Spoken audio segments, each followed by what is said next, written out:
Oh man, I apologize y'all tonight, man. I don't know what's going on. I don't know what's going on. The devil busy.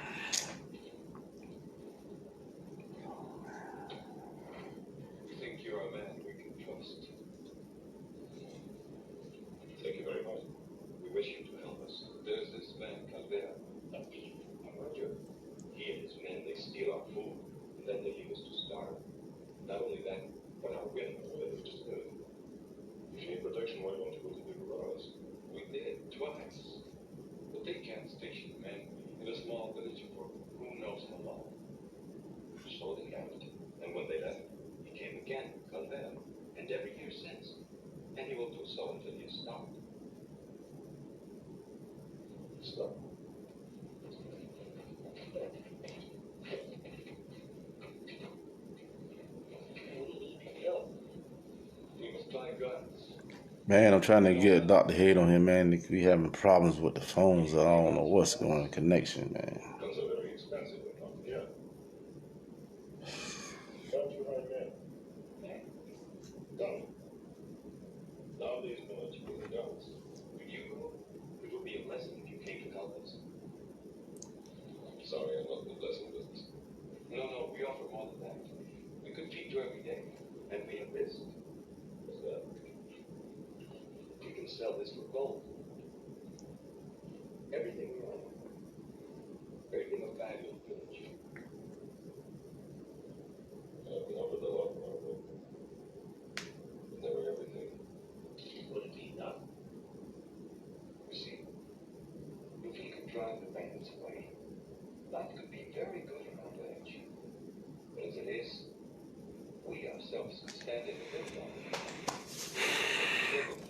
Devil busy tonight, y'all, man. I don't know what's going on.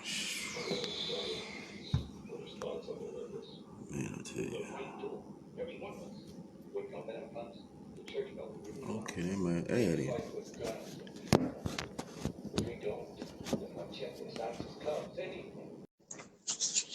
Well, I think we on, y'all. Add me. Man, finally. Wow. Wow, man. The devil was busy tonight. Man, thank God, thank God. Now, I can give my man a proper introduction, man. Listen, Savannah Legend, man. This is a childhood friend of mine, man. We raised up together, man. Fairwood Homes, played at the Boys Club together, man. And I learned a lot from these brothers, man. And let me give y'all a few of his accomplishments before we get into an interview, man. All right, we interviewing tonight, my man, Ed Jackson. Ohio. Accomplishments before we get into the interview, man. Yes, he's advisor of at RJ Financial Group LLC Financial Service Professional at New York Life Insurance Company. Studied management at Tennessee State University, class of 1988. Went to Rose High School and also a Boys Club alumni. Now, we're gonna start off with the first question, my guy. How did you get the name Dr. Head? Hey, man. Praise God, brother. Hey, I appreciate you having me on. Thank you, Billy. Like you said, and I've been hearing your comments, man. We go way back. Growing up in the neighborhood, looking out after you and your brothers. Yeah, I appreciate it. That. Always part of the village and part of the family. So, man, blessings to you and what you're doing on this live chat. So, thank you so much. Man, thank you. And like I told you, I didn't think I was any kind of legend, but man, I appreciate it. Appreciate the opportunity. Yeah. That's right. To answer that question, well, you know, at the time we were little tots and West Side Whippers didn't have a football team. So the bus used to come all the way from the east side to the boys club. Mm-hmm. Foster used to drive the bus and pick us up and take us over on the east side. Right. Where we would walk. Right. So everybody who played for the boys club had a nickname. And you know, I had the big head with the little body growing up, and I used to crack jokers with my head. And so I got the nickname Dr. Head. Now, my brother Petey gonna try and take some credit for trying to say he gave me that name. Okay. Yeah, I don't think so. That came from the boys club, because everybody at the boys club had a nickname. You know, Skinny Head, Dr. Head, Greg Meyer was Bitty Head. Okay. Just on and on. So that came from the boys club. Yeah, Metcalf saying the doctor. I see Metcalf chiming in, my guy. Metcalf. Okay. Yes, sir. Okay. Yeah, so that's where it came from. So, man, again, I'm just excited. Yes. Okay. Tell everybody how it was growing up, you know what I'm saying, in Fairwood Homes, playing, just like you said, talk about the boys club. Talk about, you know what I'm saying, your experience with playing with the boys club coming up. Well, first I want to, just to give a shout out to Fairwood, man, because everywhere I go, all the guys I still hang out with from Fairwood, we still rep Fairwood. Amen. Yes, it was sir. truly, as you know, it was truly a village in Fairwood, man. I mean, I'm so happy and so blessed to have grown up. I tell folks, man, I'm straight from the projects of Savannah, Georgia. Right. And it was such an experience, and I think it just prepared not just me, but all of us, man, to be able to go anywhere we go. We talk about Fairwood, and we talk about our upbringing and how much it made a difference in our lives. That's right. The love was there. We saw Black business owners. So, and you all know I was at the corner store working for Hank. Some of y'all 100 cookies for $1. So, you already know it. But, you know, growing up in Fairwood, man, was just awesome. I wouldn't trade anything for the world. I think it prepared me from where I am now. Little did I know that working at a store, started off actually pushing grocery carts and working for the Polites when they had the store before Hank had the store. Right. And they took me under their wing, man, and had me working in the store. But it really did prepare me in a lot of ways for what I'm doing now. That's right. At the boys club, man, it was that's the second key part, because us growing up at the boys club, man, we had the games. We learned how to play football. We learned how to play baseball, basketball, team sports, and how to continue to love one another, man, support each other.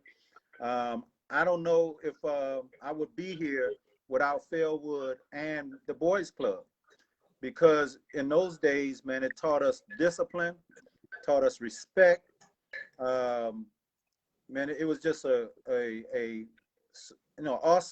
awesome time to be growing up in Savannah. Right.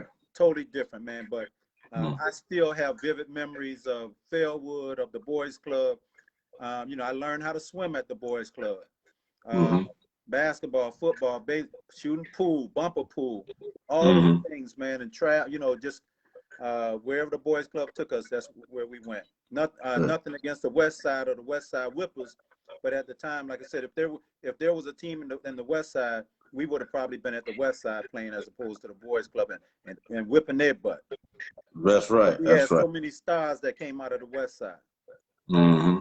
So you saying that working in Hank's store and the Polite store, it prepared you and helped you along the way for your business, man, as far as your business? No doubt. Because at an early age, I learned how to deal with money. Right. And now I'm a financial advisor, working with clients and working with businesses, working with individuals, and dealing with money on a daily basis. So, and not just the money, but just the interaction with people. Because you know, most of I think I was like 15, 16, dealing with all types of folks who just come into the store. Right. And dealing with people, you know, different personalities, different folks coming in, from folks we looked up to as young kids to even our peers coming in there. But yeah, you know, just handling money, not afraid to handle money, servicing people and servicing customers. You know, that kind of prepared me to do what I'm doing now in a lot of ways. Yeah, and a shout out again to your family, man, your mother and father, man. It was also my mother and father in the project. You know what I'm saying? I thank God for your parents, and I thank God for your brothers. You know what I'm saying? Because just like I say, I ain't gonna say I emulated, but I watched you guys, and it showed me that, you know what I'm saying, you could be successful in life and coming out of the project. So you know what I mean? Oh, no doubt, no doubt. And I love my project, and just like I say, shout out to Philwood Homes. You know what I'm saying? And all the parents. All the old school parents who raise us up there, you know what I'm saying? It takes a village to raise a kid. Yeah. So, you know, I appreciate that. Yeah, you know, that was part of legacy. Comes in all kind of ways, Billy. Legacy is not just money or wealth, but legacy is also what was deposited in us that we take with us along the way. And Philwood created a legacy for all of us and what we're doing now, because we still rep Philwood, we still talk about Philwood, and we still have fond memories of what we were doing as kids, now even as adults. Right. Now we're going to get into a little action, man. Talk about your first year at Groves High School. How did the level of football change from Little League prep football to high school? Well, you know, the thing about when I first got to Groves, my freshman year, I was still playing my last year for the boys club. So my last year with the boys club, and then I went to, my phone is going dead, so I'm trying to get it back right. Okay. So bear with me 1 second. My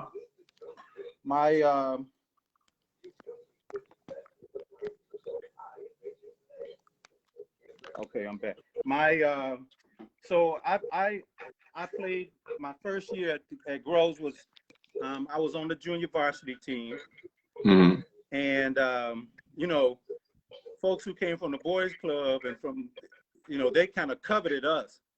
So I remember junior varsity, and we used to scrimmage against the varsity, and we had a bad junior varsity team. We used to scrimmage against the varsity, man. We used to tear the offensive line, because I played offense and defense, and I was playing defensive line and linebacker, and we used to tear the offense up. So one day, the coach, we beat him. We were beating on the offensive line, and I got into it with one of our starting offensive guards, a guy named Wesley. I can't remember Wesley's name. Metcalf might remember. So coach put us in the bully of the ring. Remember the bully of the ring? Right. And so it was just me and him. And so when he blew the whistle, we just ran at each other, man. And I just happened to hit him. And by the grace, I fell on top of him, and I just kept forearming him in the face. And after that, coach pulled me to the side and said, "You on the varsity." Okay. My junior year, my sophomore year, my first year ever playing, I got pulled up from the junior varsity to the varsity. And I think that after my third or fourth or fifth game, I was inserted into the starting lineup as a linebacker on that. But I say all of that to say, man, when I was at the boys club, Coach Hamp, Coach Pedro Singleton, Coach James Holm, and they showed us the right way to play football. And I give a lot of credit to Pedro, Coach Singleton, who's no longer living, and Coach Hamp, who's no longer living, because Pedro was our defensive coach. Showed me a lot of different techniques, especially with the forearm. And then, so I just parlayed that up to Groves. But I mean, you know, that was those times during Groves, man, with the fellas, Metcalf, all of the boys, Irv. I mean, those were awesome times for us, especially not only football, but I played basketball too. Right.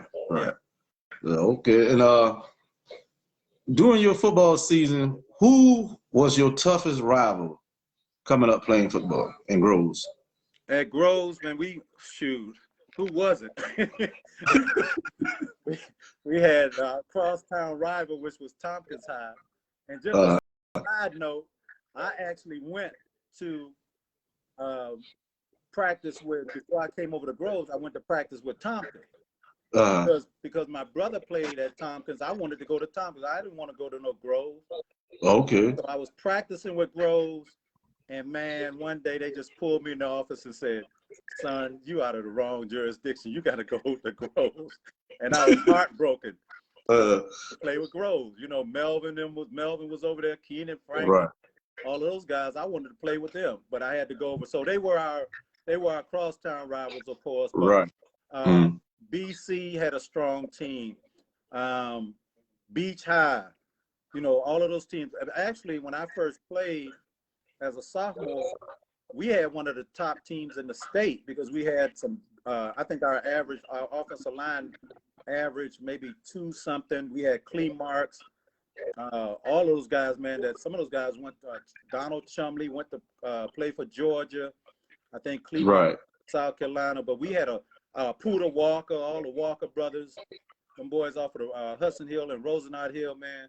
I looked up to those guys because they were some hard hitting guys. Yes, yes. I just love to hit. Right, right. Yeah. So it kind of shaped the way you kind of play and look up after those guys, and then, you know, try and set the standard for other guys to look up after you. Right, right. Yeah. So your years at Groves, you was the linebacker, right? Yeah, I played linebacker. A couple of times I played center as well. Okay. Yeah. Okay. So I emulated one of the Bailey brothers from Tompkins High, who used to high step out of the huddle to go to hike the ball. So that was one of my signatures on offense. Yeah. All right, man. So did what running back gave you the most trouble for you to try to tackle?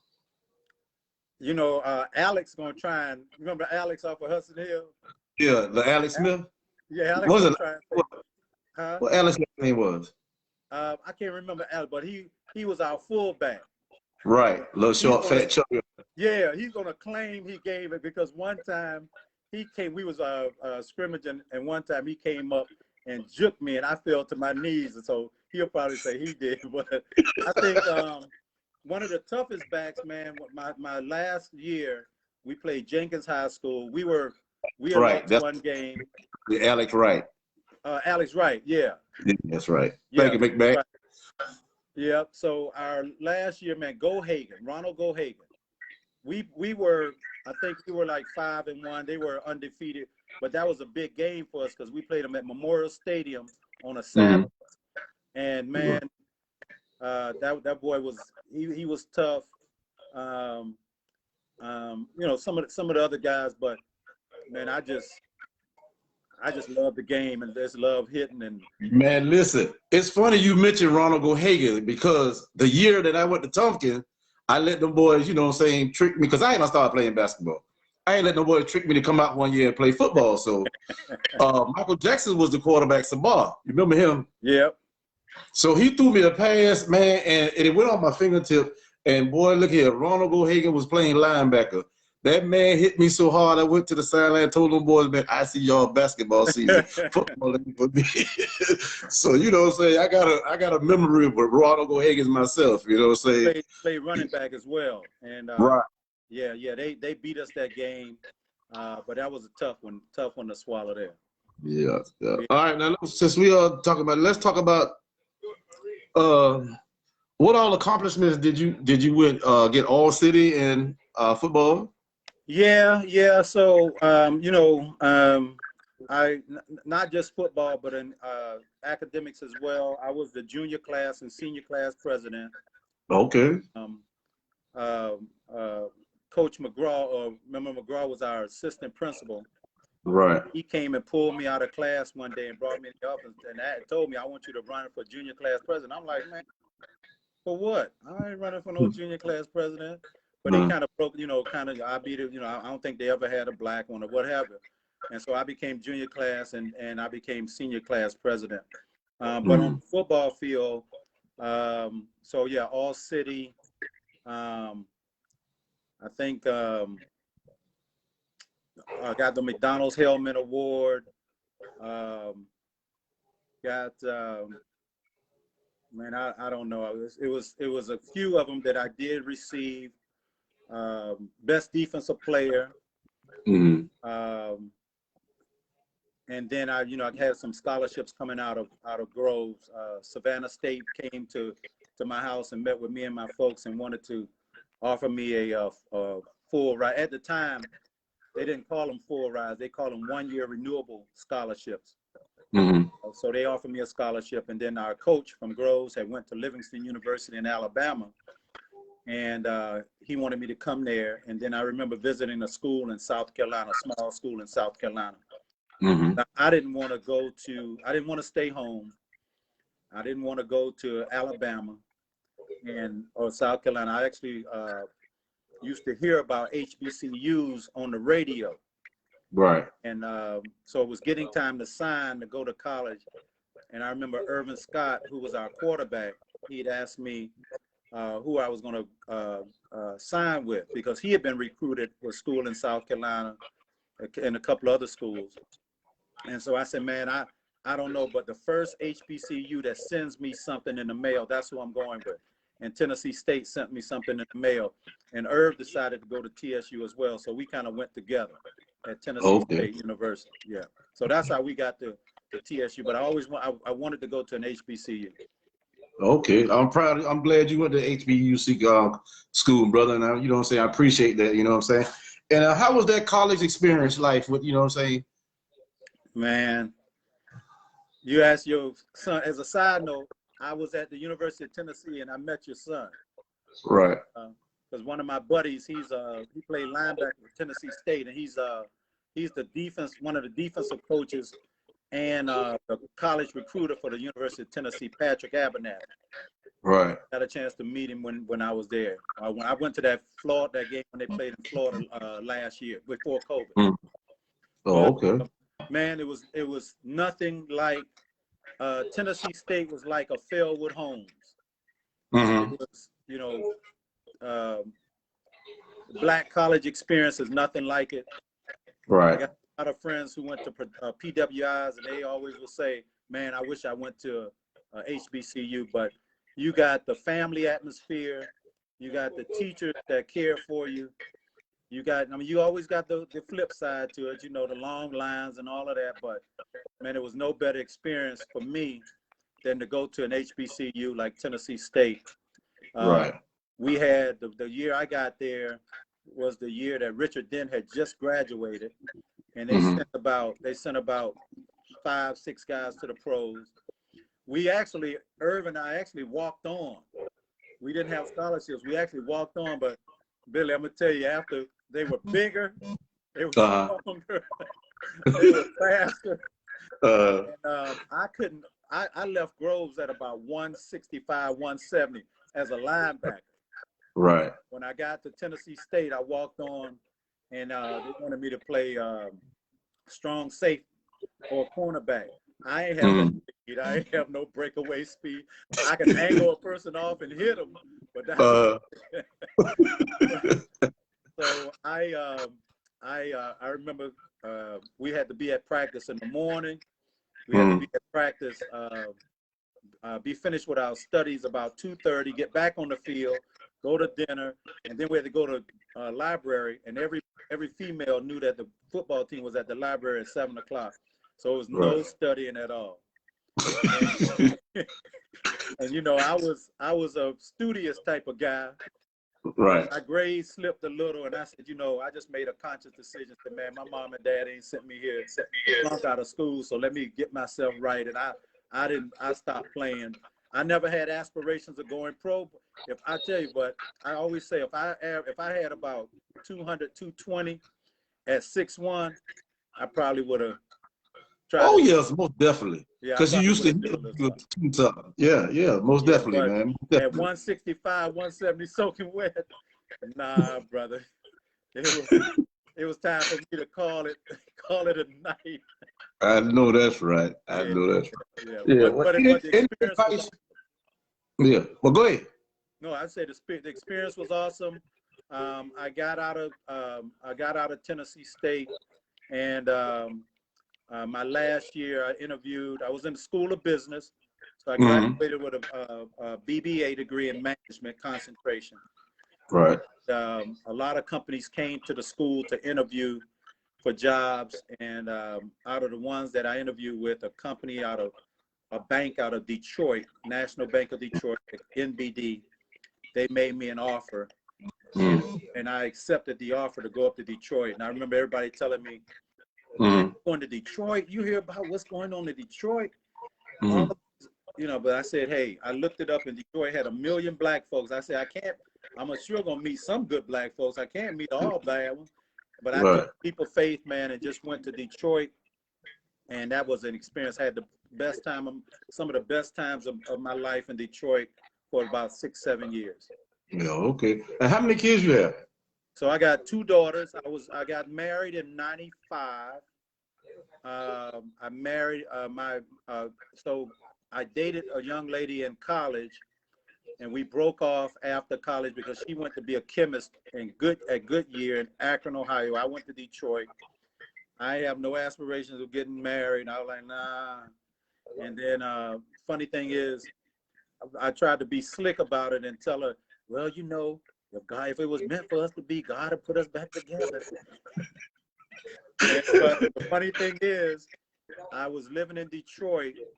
The bank that I worked at bought a bank in Dayton, Ohio, and I moved to Dayton, Ohio, and she was at Wright State University getting her graduate degree or her medical degree as an OBGYN. Okay. And so she became a doctor, and we got married in '95. I got 2 daughters. My oldest daughter is Raven. My youngest daughter is Rihanna. And Raven just graduated last year from Hampton University. Okay, congratulations. Thank you. And Rihanna is in her finishing up her 3rd year at North Carolina A&T in Greensboro. Okay. So I was married for 17 years, and we divorced. So I'm no longer married, but I'm just taking care of these girls, want them to know, you know, their father's with them, and didn't want to leave them, didn't want to abandon them. Right. Great relationship. Matter of fact, my daughter came over today, and we went out and hung out most of the day, my oldest daughter, because she's back here working in her mom's office and doing some other stuff. So I'm just here, man, just working, grinding. Excuse me. Just trying to make it and trying to plan my way to get back down south someday. Okay, man, we'll be waiting on you. But anything else you want to say to you? I see Metcalf, Shagari, your brother on here, my brother on here. You got a few fans on here, and you little, you know, Fairwood people. So you want to say anything to them brothers? Like Metcalf said, Pure in Heart, Shagari, Blue Moon, man, anybody that's on. Like I said, man, I just want to I want to thank our boy Billy Morris for inviting me to be one of the people he wanted to interview. Man, it's a blessing. I really appreciate it. Don't take it for granted. But to the guys and anybody that's on watching, yeah, this Dr. Head. That's right. That's what I'm talking about. And I still think I can put that helmet on and them shoulder pads on, so don't try me.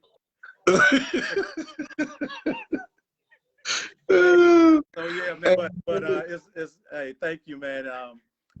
Yeah. I all the guys that are on, from my brothers to the guys that are on, man, I'm sure I looked up to those guys, played with Metcalf, number love for him, and number love for my family, and much love for you too, man. Really do. Yeah, man, I appreciate it, man. Thank you for having me, man. You know what I'm saying, for doing this for me, man. And you know what I'm saying, continue much success, man. And you know what I'm saying, this again, congratulations to your daughter, man. Hey, you know what I'm saying? I appreciate so much. And I look forward to seeing you when I get down there. I'll probably be home in about the end of this month or the beginning of June. We need to get together, man. Let me take you out. We can break bread and have a drink or something. For sure, man. No problem, man. Fairwood for life, man. For life. One love, my brother. One love, man. All right. All right.